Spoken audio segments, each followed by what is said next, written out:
മലപ്പുറത്ത് നടന്ന ഇതര സംസ്ഥാന തൊഴിലാളികൾക്കായുള്ള ഒരു കൂട്ടായ്മയാണ് സംശയത്തിന്റെ നിഴലിലായിരിക്കുന്നത്. പോലീസിന്റെയും അന്വേഷണ ഏജൻസികളുടെയും കണ്ണു വെട്ടിച്ച് രഹസ്യമായി ജിഹാദി പ്രവർത്തനം സജീവമാക്കാനുള്ള നീക്കം എന്നുള്ള സംശയം ബലപ്പെടുകയാണ്. ബംഗ്ലാദേശികളടക്കം കൂട്ടായ്മയിൽ ഉണ്ട് എന്ന് സൂചനയും നൽകുന്നു. തീവ്ര ഇസ്ലാമിക് സലഫി പ്രസ്ഥാനമായ വിസ്ഡം ഇസ്ലാമിക് ഓർഗനൈസേഷനാണ് ഈ കൂട്ടായ്മയ്ക്ക് പിന്നിൽ. പെരിന്തൽമണ്ണയിൽ നടന്ന ഈ കൂട്ടായ്മയുടെ വിവരങ്ങൾ വാർത്തയാണ് പുറത്തു വരുന്നത്. ശിവദാസ് കന്മനം നമ്മളോടൊപ്പം തുടരുന്നുണ്ട്. ശിവദാസ്, വൈകി വന്ന പ്രേക്ഷകർക്കായി ഈ കൂട്ടായ്മ എപ്പോൾ സംഘടിപ്പിച്ചു, മറ്റ് വിവരങ്ങൾ?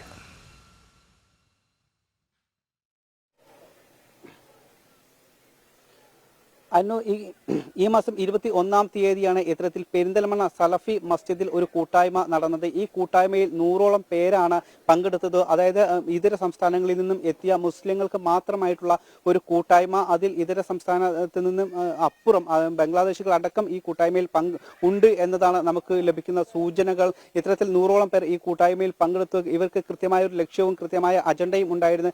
റംസാന്റെ മറവിൽ അല്ലെങ്കിൽ ഈ ഒരു നോമ്പിന്റെ മറവിലാണ് ഇത്തരത്തിൽ ഒരു കൂട്ടായ്മ നടന്നത്. ഇതിന് നേതൃത്വം വഹിച്ചത് സലഫി എന്ന സംഘടനയാണ്. സലഫി ഇസ്ലാമിക് ഓർഗനൈസേഷൻ എന്ന സംഘടന ഒരു സലഫി പ്രസ്ഥാനങ്ങളുടെ അമരത്ത് നിൽക്കുന്ന ഒരു സംഘടനയാണ്. ഇത്തരം കൂട്ടായ്മകൾക്ക് ചുക്കാൻ പിടിക്കുന്ന ഒരു സംഘടനയാണ്. തീവ്ര മത മൗലികവാദ സംഘടന കൂടിയാണ് സലഫി. അത്തരത്തിലുള്ള ഒരു സംഘടനയുടെ കീഴിലാണ് അല്ലെങ്കിൽ ആ സംഘടനയുടെ നേതൃത്വത്തിലാണ് ഈ ഒരു കൂട്ടായ്മ നടന്നത്. കേരളത്തിൽ ഇത്തരത്തിലുള്ള കൂട്ടായ്മകൾ വ്യാപകമായി തന്നെ നടക്കുന്നുണ്ട് എന്നാണ് നമുക്ക് രഹസ്യമായി ലഭിക്കുന്ന സൂചനകൾ. കാരണം ഓരോ പഞ്ചായത്ത് തലങ്ങളിൽ അടക്കം ഇത്തരത്തിലുള്ള കൂട്ടായ്മകൾ രൂപീകരിക്കുന്നു.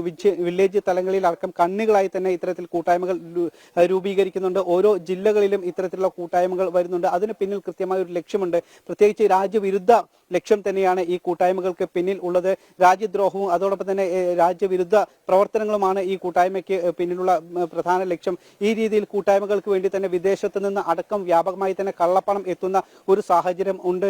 ഹവാലപ്പണം ആയി ഇത്തരത്തിൽ വലിയ രീതിയിൽ തന്നെ മലപ്പുറം ജില്ലയിലും മറ്റു ജില്ലകളിലും അടക്കം ഇത്തരത്തിൽ വ്യാപകമായി തന്നെ ഹവാലപ്പണം എത്തുന്നുണ്ട്. ഇത്തരം കൂട്ടായ്മകൾക്കും ഇത്തരം രാജ്യവിരുദ്ധ പ്രവർത്തനങ്ങൾക്കും വേണ്ടിയിട്ടുള്ള പണമാണ് ഇങ്ങനെ എത്തുന്നത്. പലതും കേന്ദ്ര സർക്കാരിന്റെ കൃത്യമായ ഇടപെടലിലും മറ്റ് കേന്ദ്ര അന്വേഷണ ഏജൻസികളുടെ ഇടപെടലിലും എല്ലാം തന്നെ തടയാൻ കഴിയുന്നുണ്ട്. പക്ഷേ ഇപ്പോഴും ഇത്തരത്തിൽ രഹസ്യമായി തന്നെ അത് തുടരുന്നുണ്ട് എന്നതാണ് വസ്തുത. അതിന്റെ കൃത്യമായ തെളിവ് കൂടിയാണ് ഇപ്പോൾ നമ്മൾ പുറത്തുവിടുന്ന ഈ വാർത്ത. നമുക്കറിയാം കേരളത്തിൽ ഇത്തരത്തിൽ നിരവധി സംഘടനകൾ പ്രവർത്തിക്കുന്നുണ്ട്.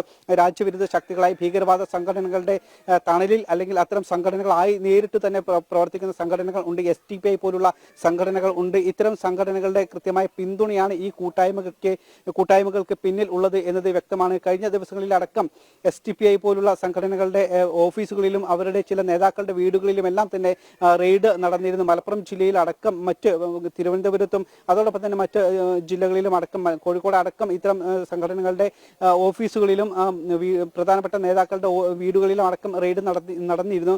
ഇത്തരത്തിലുള്ള പല വിവരങ്ങളും രേഖകളും എല്ലാം തന്നെ അവർക്ക് ലഭിച്ചിട്ടുണ്ട്. പ്രത്യേകിച്ച് കേരളത്തിലും രാജ്യത്തും തന്നെ തീവ്രവാദ പ്രവർത്തനങ്ങൾ ശക്തമായ ഇന്റലിജൻസ് സംവിധാനമുള്ള നാട് തന്നെയാണ് ശിവദാസ് നമ്മുടേതും.